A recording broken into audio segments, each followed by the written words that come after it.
Alright everybody, welcome back to Skyway Classics YouTube channel. Time to soak it up in the sun. We are driving in a 1966 Ford Mustang convertible. Going back to the original classic car of its time. This one we have here featuring a full-on maroon exterior. As you do see, it does have a black power top, and I will say it again, it is a black power top. Some little modification you may see is the fact that the wheels, very sporty looking, but of course not something you would see back in 1966. Contributing to the dual circle size mirrors.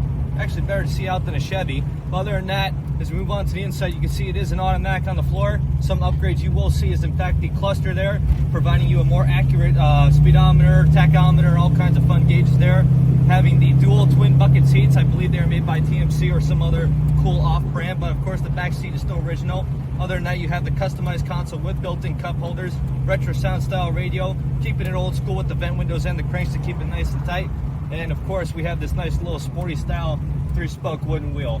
But of course, going into performance a little bit, I can't say it doesn't have power steering, but it does have power brakes. As you look at our photos and even on the lift, you will see it does have front disc, rear drum. Still a very nice design to have, especially with the Ford Mustang.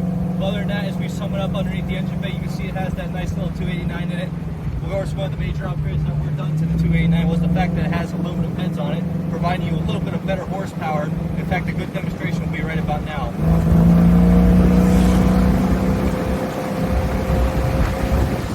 Of course, we want to respect all traffic laws like any other human being, but of course, this thing does go. She does get up more faster than the horse. You ride back on your farm.